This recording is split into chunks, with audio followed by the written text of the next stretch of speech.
couple of years ago, I was giving a talk at one of the local parishes, partly about the life of Stan Rother, partly about some other things.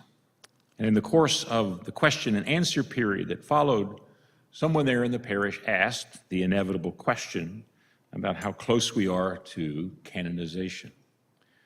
I gave the first answer, which comes from a friend of mine, which is this: God made Stan a saint. All we're trying to do is get the paperwork to catch up. The second thing was that, of course, we don't know. The process is veiled in confidentiality because the last thing we want is for people to make some claim and make it more spectacular based on the previous things that they've heard. And so it's all done not in secrecy, but in confidentiality, cared for by one of our deacons in the pastoral office. And then he said, well, you know, I think it's probably a good idea that it takes a long time.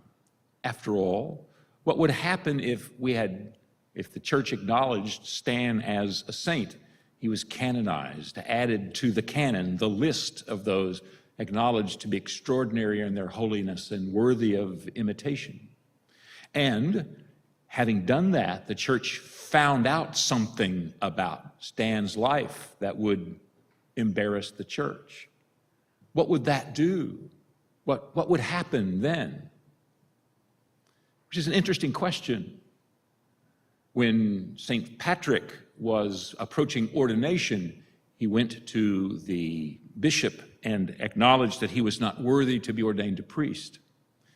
In the 20th century, that was interpreted by many people as acknowledging that perhaps in the course of his life, he had fathered a child. But the best commentary I've seen about that is that this was the 4th century. The standards of common life were different than they are today. That would not have kept him from being ordained. No,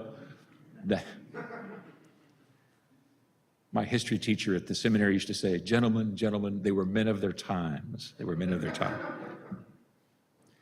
In his time, it probably meant that in the course of his life, he had killed a man. What difference does that make in the life of the missionary, St. Patrick? Or the wonderful story that's so commonly told about Mother Cabrini. When searching for evidence of her sanctity, they came to a local Catholic businessman who had worked with Mother Cabrini and helped to support her in her many ministries. And his response was, if that woman becomes a saint, I'm leaving the church. Impossible person to work with. What difference would it make if in the course of the events of life that Father Stan Rother was listed on those who are acknowledged to be saintly in their lives and in their example, and then some other fact about his life somehow surfaced?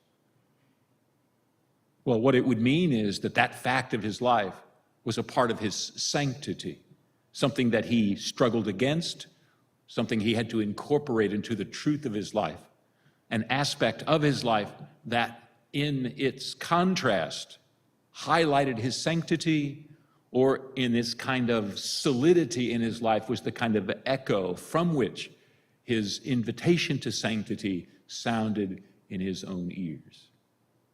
We have the temptation to imagine that saints are those who glided through life 6 inches from the floor, and that their feet, having never to touch ground, never were challenged and never fell into the challenges of life that we acknowledge and that we fall into and that we experience.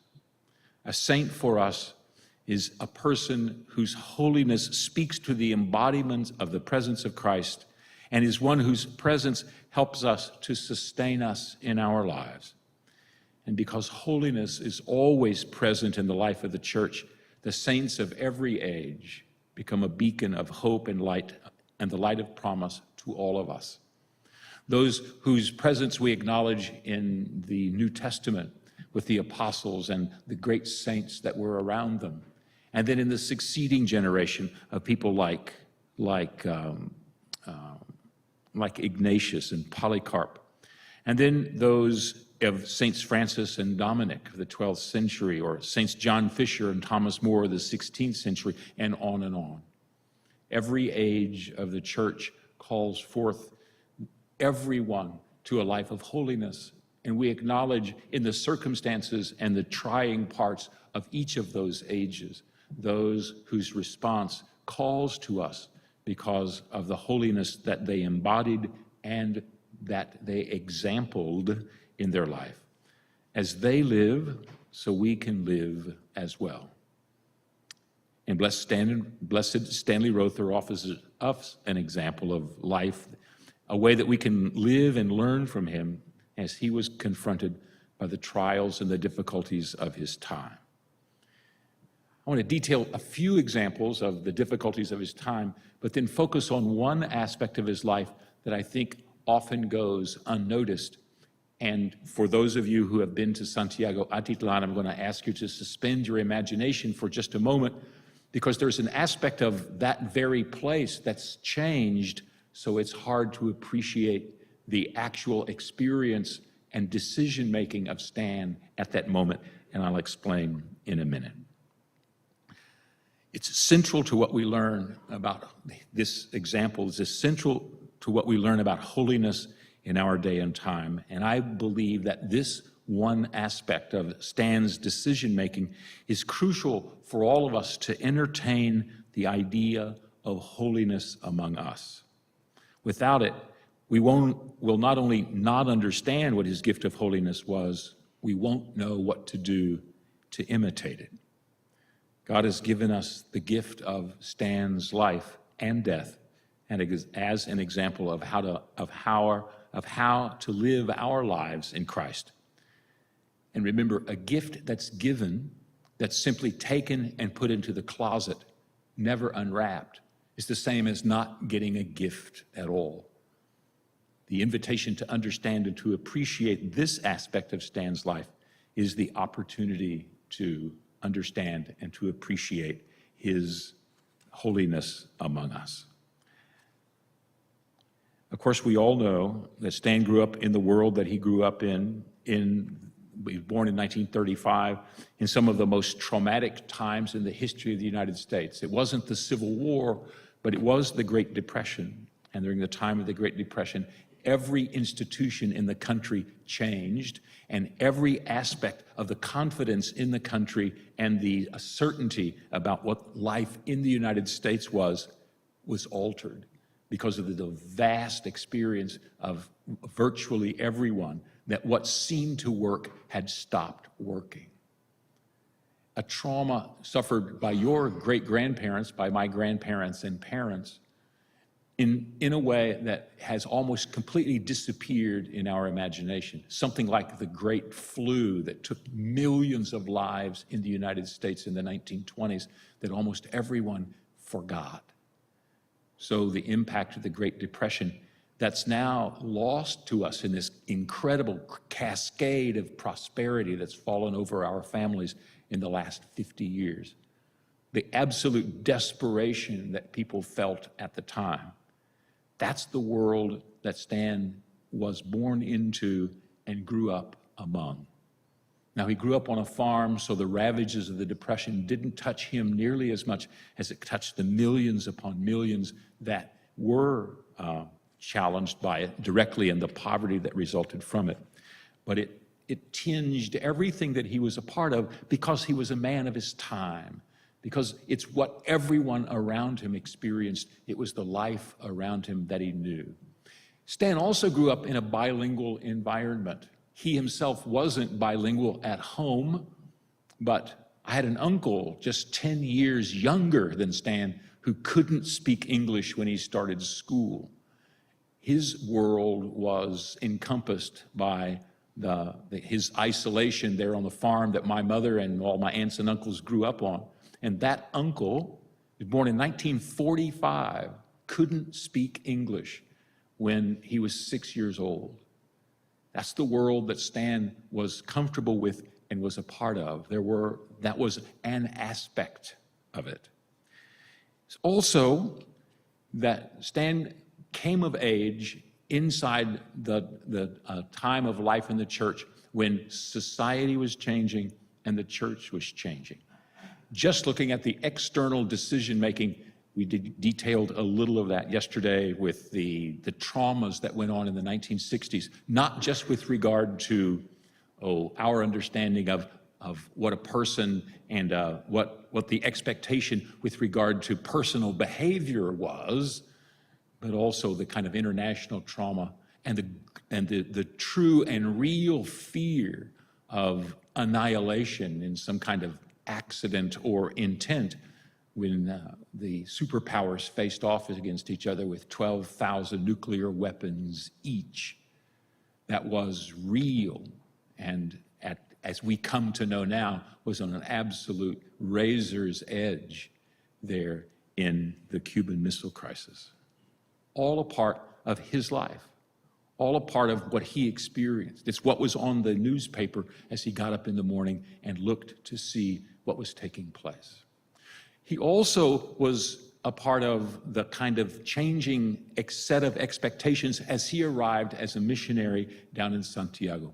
Father David Monahan has an unpublished book on the life of Stan Rother. David Monahan was the editor of the Catholic newspaper in Oklahoma and probably did more than anyone to call attention to the example of Stan and Stan's life, especially in the mission in Guatemala. But David Monahan, he described the kind of tensions that were in the house when Stan arrived. There was this great team of Oklahomans who were down there, priests, sisters, and lay volunteers. And the team, by the time Stan had arrived, had divided. On the one hand, there were those who wanted to continue the traditional missionary format of trying to educate the people and to try to bring them up out of the poverty that was so disastrous in their lives. 40% infant mortality. The average income was $40 a year per family. $40 a year. Just ghastly kinds of amazing poverty and death and destruction. At the same time, these were a resilient people who trusted in their communal connections and were proud, if fractious, people. On the other hand, there were those who thought that the education that was being provided by the missionaries actually helped to undermine the community. The more that the kids spoke Spanish, the less they would appreciate their own heritage. The more that they were introduced into the general current of society there, the more they would turn their back on what had sustained their parents and sustained them. So much so that part of the team simply stopped living in the rectory and went out to live in the town among the people because they didn't want to be associated with what was going on there in the rectory, which for them was a symbol of the wrong thing. It was a missionary question that was happening in every missionary activity all over the world at the time, and it's a question that's not yet been answered. Other than to say, how is a missionary supposed to proclaim the gospel of Christ and at that time still expect no one to change? It's an intricate question. All of the predictions made by those who wanted the missionaries to stop their activity has by now, of course, generation later come true. The kids do speak Spanish, and they don't want to speak their traditional language. They turn their back on the traditions of their fathers, and they walk into the general mainstream of Guatemalan society and disparage where they came from.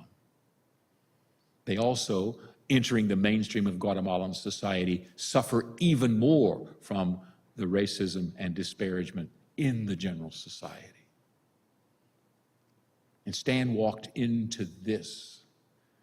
It was hardly the kind of ideal environment where all he had to do was say his prayers and go along and things would be fine. Everyone there asked him to take sides, one or the other, in this kind of intricate dance that was going on between them. And everyone there in the missionary team wanted Stan to be the kind of new guy who would in some way help to settle this, even if he was simply one more guy on their side, whichever side. Of course, the question was finally answered in two ways. All those people simply left the mission one by one.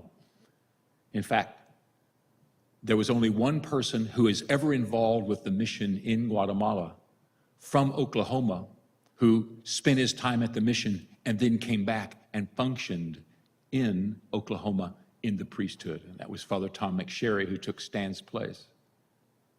Every other one either left the priesthood, was murdered in his rectory, or the founder of the mission who came back so broken a man, he never functioned in the priesthood after that. He actually died of a heart attack. It was the first priest funeral I ever went to in 1977. Stan settled it, they all left, by being the one sole person there, no more split in the missionary team. And it was finally settled because the missionary effort was simply overwhelmed by the conflict and strife that was then visited on the parish as the army occupied the village in 1979. All of those questions simply disappeared in the face of murder, kidnapping, torture, and intimidation. Whether I'm doing exactly the right thing about promoting education or teaching the people Spanish disappeared in the question of what do I do to keep my people from being murdered? That was Stan's life and Stan's challenge. Again, this is not a man who walked into the world 6 inches from the floor and glided through life. Not someone, as we said yesterday, who knew exactly what to do and then set out, set his plan, and went in and did it. It wasn't always that way. In fact, in many ways, not that way at all. It was also a time when insurgency was going on all over Latin America. There were real insurgents, real people in the village who really wanted to overthrow the government and install the kind of government that would have been controlled from the Soviet Union and from Cuba. The U.S. response was absolute panic after the Somoza government was overthrown in Nicaragua by the Sandinistas. I mean, the kind of response to that was absolute panic in Washington. That's how a place like the Mayan highlands, which had been forgotten by everybody for 4 centuries, suddenly became this new battlefield in the contest between the superpowers. The kind of money and arms and support that flowed into the Guatemalan military all came from the U.S. to the extent that Stan Rother, an American missionary, was shot in the head by an American gun fired by a Guatemalan soldier trained in the United States with an American bullet. Stan's life was woven into that kind of tapestry.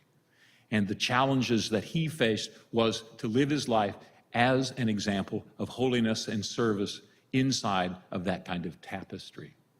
And most of it, of course, like all of the currents that flow through our lives, are subterranean.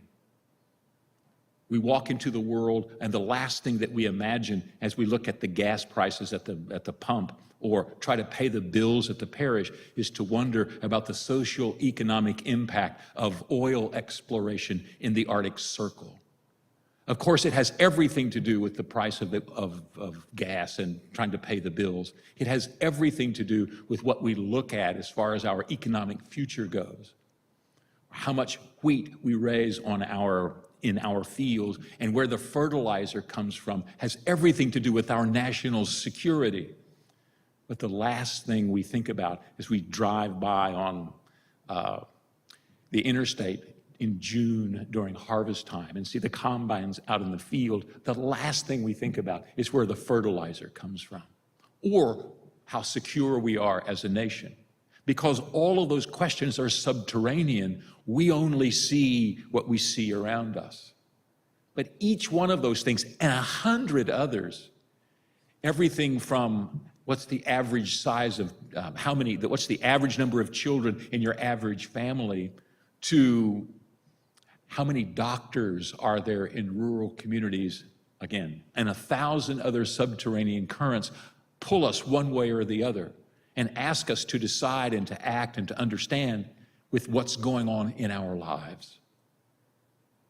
The subterranean currents going on in Stan's life had to do with the contest between the superpowers, between the obvious and egregious inequalities of the people in the country of Guatemala, in fact, in all of Central and South America, and then the despicable history of the terrible relationship between the United States and its government and Guatemala and its government over the previous century.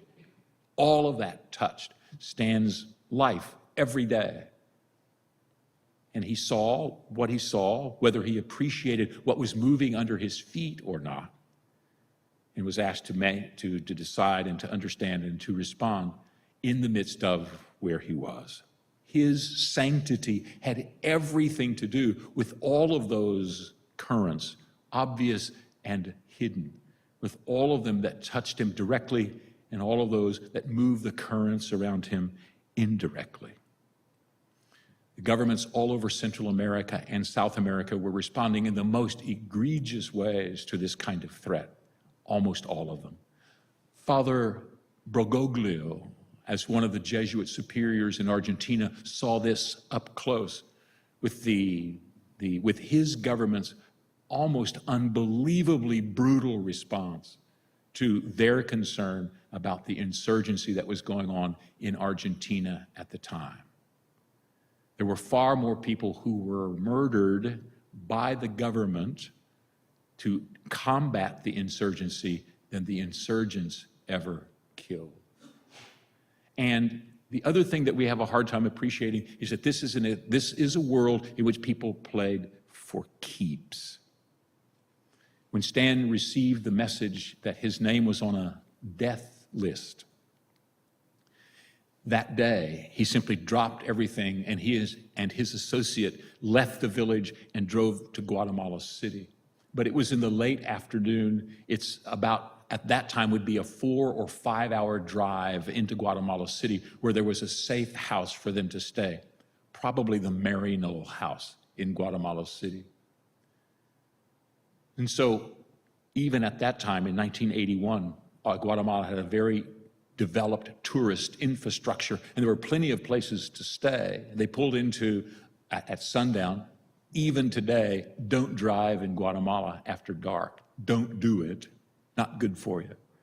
They pulled into the place at about dark, completely empty. They checked in. The guy who checked them in wrote their name down on the ledger and then gave them a key to a different room than the one on the ledger. They went into their room. About 30 minutes later, 2 jeeps pull up full of men armed who went to the office, then went to the room written down on the ledger and broke the door down. Stan and his associates simply watched this from across the way through the windows. Of course, the men couldn't break down every door in the place, and so they left. These are real men who play for keeps. They really kill people. That was Stan's experience. His holiness, his sanctity, his presence among his people was inside of that world. Stan wasn't a revolutionary. He wasn't someone who supported that energy that was everywhere in his village. What he said personally to me was that no one in his hometown of Okarchi would stand for the kind of inequality that those people had to live with. They wouldn't stand for it for half a day, much less be born into it and endure it the rest of their lives. So he said, change has to happen. But violent change will just lead to more violence. To initiate the change by violence will simply put everyone's life in danger. Of course, he was right. But as a pastor, he had to live with those in his parish who sought violent revolution and overthrow because they were in his parish. He was their pastor. He also had to live with them who suffered the results and the consequences of those who didn't, of those who were urging revolution, but then the counter response by the government in the violence that they visited on the village affected everyone. And there were also those in his parish who were absolutely opposed to any change or any talk of change in any way to the government at all. And he was their pastor too. Nothing simply comes down with the bright line between dark and light, between what's good and what's bad, or what's desirable and what's undesirable. And he had to live just that way in his pastoral life. The challenge to him is exactly the challenge to us. That we're surrounded by people who say, if you just do this, just take the hard line, just stand for this one thing, and then alienate those others to whom you have to be a pastor as well. And Stan lived inside of that difficulty. It's not simply a confrontation between good and evil. It's the question of how to serve, how to be present, and how to be pastor for this wide variety. For us, it's a wide variety of opinions. For there, it's a wide variety of how to live life. It was astounding for him. Okay, now this comes to the aspect of his life that I think is unrecognized and important for us.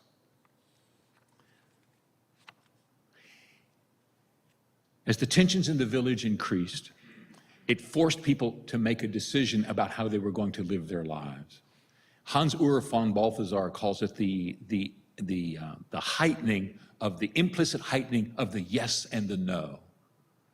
That is, as the response to the insurgency began to increase, as the army occupied the village, as they began this process of intimidation, violence, kidnapping, torture, and murder, it forced more and more people to actually declare whether they were for or against, to actually decide how they were going to live their lives. Simply floating along in the current they were comfortable with was no longer an option. It forced people to decide if they were going to live the gospel or not, or if they were going to ally themselves even passively with this kind of murderous response that happened there, the heightening of the yes and the no. And Stan understood that his life was in the crosshairs there. It heightened his understanding of his yes and his no. So, as the tensions increased and the rumors swirled around, Stan understood that because Santiago was this strategic place occupied by the army and a place that made the army more and more unsettled the more they occupied it, he knew that as the leader in the town, his life was in danger. And so when he came back, so he received a message in January of 1981 that his name was on a death list. His friend, Pat Green, took a boat across the lake the day that he found out about it and came over to tell Stan personally that his name was on this list. And that's the day that Stan took off with his associate to get out of the village just 30 minutes ahead of those who had come to kill him. When he got to Guatemala City, spent a few days to get a visa for his associate so that they could both come and both stay in Oklahoma. He arrived at the end of January, early February, and then stayed until April, Holy Week, and then went back to Guatemala, stayed until May when he came home for my ordination, and then went back to Guatemala, was murdered in July. But Stan, because of what he understood of himself, had, and this is the important aspect, he had taken to sleeping downstairs in a little room just off the stairwell. It's the place now that is the chapel where, that honors the place where Stan was killed. It is, in fact, the very bedroom he was killed in. But if you've been there, you know that you go around into the courtyard, you enter the door into the chapel. When Stan was there, that door wasn't there. It was simply a place where there was a window about, probably 1 foot wide and about 2.5 feet tall. That is, it was not an entranceway or an exit way. There was only one room, one door into this room. It was in the lower part of the rectory, which was 12-inch thick masonry walls. It was the original rectory that had been built hundreds of years before. It was solid as a fortress. Just one way in, one way out.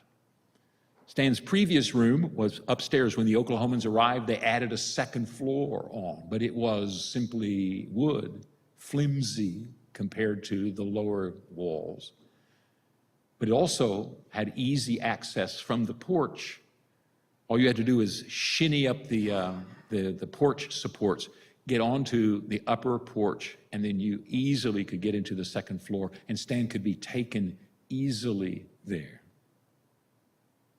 But he moved downstairs, one door, 12-inch thick masonry walls, a 2-inch thick oak door that he could close and lock. Now, one way in and one way out. So early in the morning of the 28th of July, men entered the house. They went into his bedroom. They knew that it was his bedroom, and they found not him in bed there, but a young Guatemalan man. In fact, the brother of the associate pastor, Pedro. This was Francisco. They got him out of bed, put a gun to his temple, and told him to tell them where the priest was, and he led them down the stairs to the door, which is just the bottom of the stairs. As they turned left at the bottom of the stairs, they said to Francisco, "Tell him there's a bomb in the house." And as one more aspect of the Guatemalan temperament, Guatemalans don't like to be told what to do. He said through the door, "Father, they've come for you." Stan had an American visitor that was in the convent just across the compound, about 40 feet away.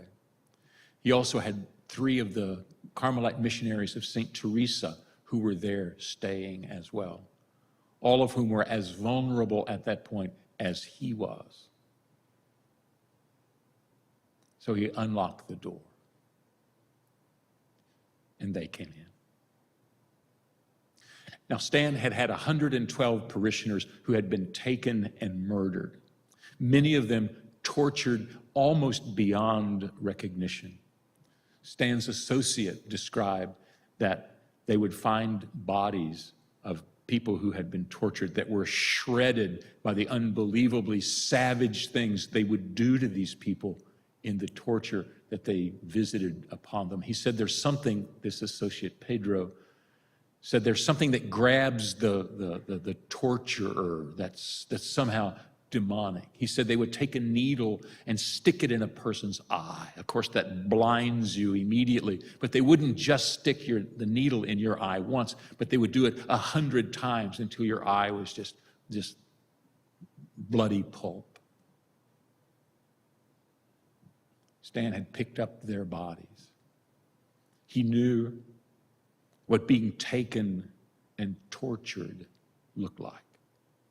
He also knew that being taken in the dark with all of these to simply disappear was in itself a kind of demonic inversion, in that so many of the people who had been taken, soon rumors would appear that in fact they had just disappeared.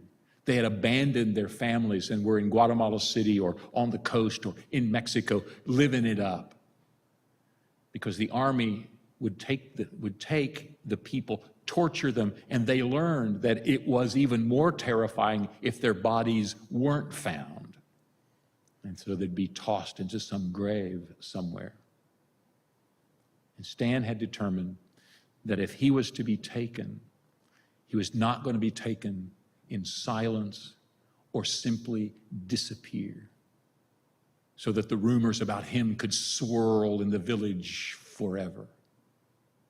He wasn't going to die at the corner of some military base or in some torture cell somewhere.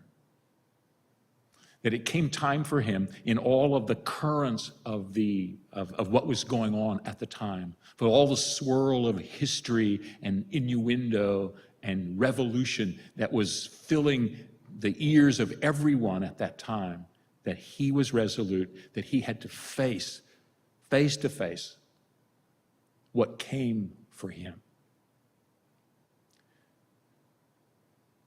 It's what we all have to do. It's ultimately, when we come face to face with evil, our first response appropriately is to understand it, to see where we fit into this picture that it paints, to know how we might, in fact, be able to outflank it one way or another, escape its central point, or understand it in a way where at least we can do what we can do inside of this great moment that's come upon us. But in all of that, eventually we come to the point where we have to contest evil face to face. And that is one aspect of his life that we don't appreciate, I don't think. He moved to that room specifically because they had to come in that one door. And I have no doubt that when the knock came at that 1:30 in the morning on July the 28th, knowing that his life was already forfeit, that his life was already over, whether he was going to be taken or not, that as soon as they entered the room, he went for their weapons. And they shot him there, left his body on the floor. Coming face to face with evil is no guarantee that evil somehow will be vanquished there. But it's in the contest, and it always happens in that context, face to face. Ultimately, if we continue our engagement with resisting evil, it always comes down to a conflict that is face to face, person to person. And those who confront us might only be the avatars of evil, not evil personified. But they are the ones who carry evil to us, and we have to face them and come at them face to face as they come at us face to face. The struggle we face, of course, is not by flesh and blood, but by spirit. But there is flesh and blood that we do have to fight against, and it will take our willingness to bear the burden of that kind of struggle. We will have to come up against evil face to face, and it will cost us. We won't just strive in the shadows and push up against the uncertain. We'll have to resist those who come for us, and that is certain. In Stan's case, it was a moment that took years to develop, a moment that he was in no hurry to see happen. But it was one ultimately that he knew would come for him. They left his body on the floor, and although the town was under martial law, you could be shot on sight on the street after dark. They simply walked out the front door with no more hurry than carpenters who lay down their tools at the end of the day. That moment, of course, was not the end of the story of Stan's life. On the 10th anniversary of Stan's death, one of the longtime residents there in Guatemala told Stan's father, Franz Rother, that it was very common at that time for the army to recruit men who were in trouble, petty thieves, even murderers, and to form them into death squads, just guys that they sort of picked up off the street. And they would do the dirty work for the army, and then after a while, they themselves, these men that had been picked up and formed into death squads, they themselves would be murdered by the army. So this man told Franz, you know, those men who killed your son probably themselves were killed, probably not 6 months later, which caused Franz to say, you can't be angry at those who are taken the same way Stan's life was taken. Franz said, they were worse off than he was. Those poor men, the avatars of evil, but those that Stan had to face to face. And who knows, in the eternal dispensation of God's goodness, they altogether might enjoy the same vision now that the full truth of their lives is known to them and to each other. But the invitation to us is that our lives, which continually face the swirl of good and bad, that our lives, which are continually moved by the subterranean currents of our own day and time, that our lives, which finds its place amidst the good and the evil that vibrates around us all the time, that our lives, as we continue to strive to be faithful to serve the people that we serve and to be the shepherds among them, that our lives eventually come to this point in which we are asked to witness the truth of ourselves and the truth of the gospel, and it comes face to face.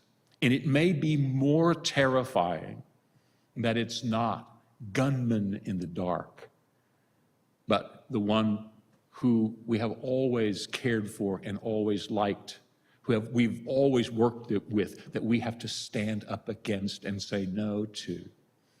The one who has always been at our side until they are against what needs to happen, where we are and where our lives are taking us, and we have to say no to them. It can be more terrifying in the soft circumstances of our lives and more difficult than it was in the stark terror of the morning of July the 28th.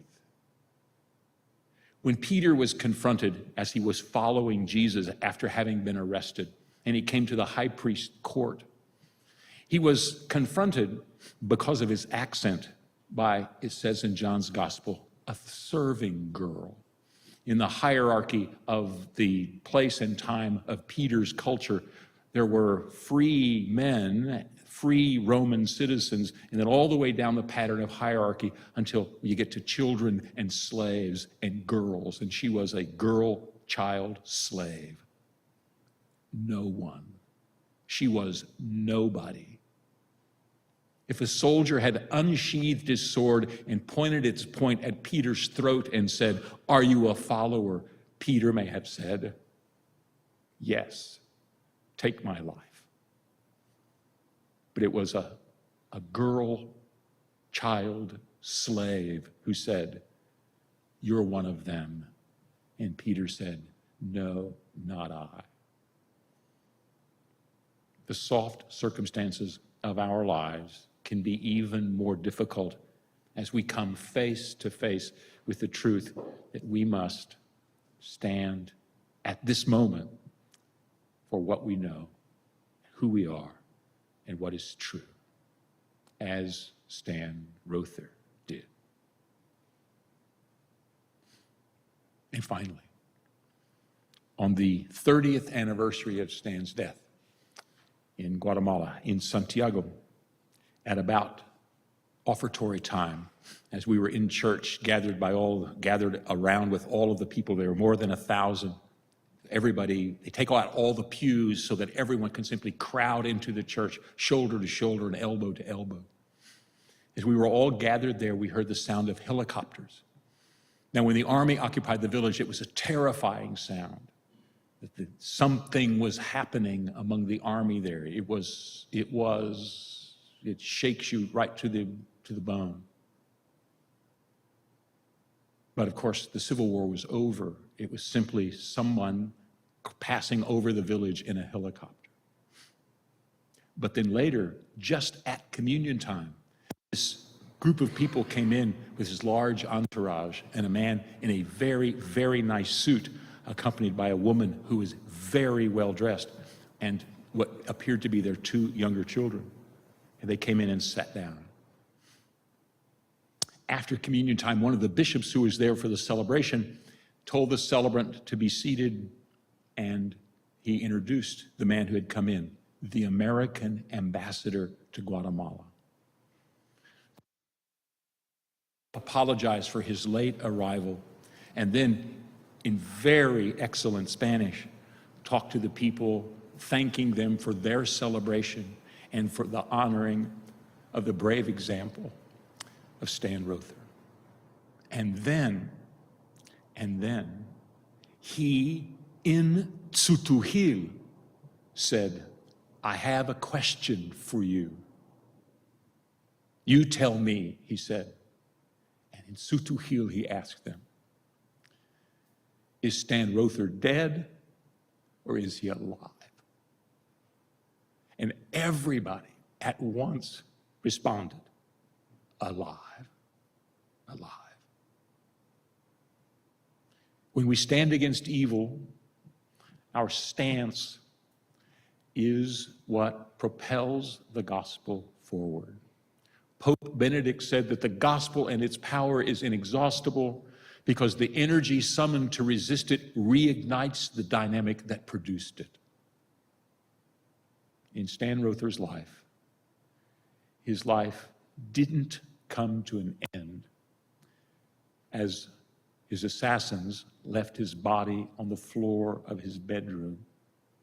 In fact, the truth of his life just began to seep out into the world at the moment that his body was discovered by those who were left behind. The truth of his life and the gift of it to us continues to live because Stan Rother, he blessed, he whose life is the inspiration for what it means to live as a pastor, as a brother, as a saint, his life still lives. And our hope and what lies in front of us is the hope that our lives also might, in the sanctity that we seek, continue to live as well.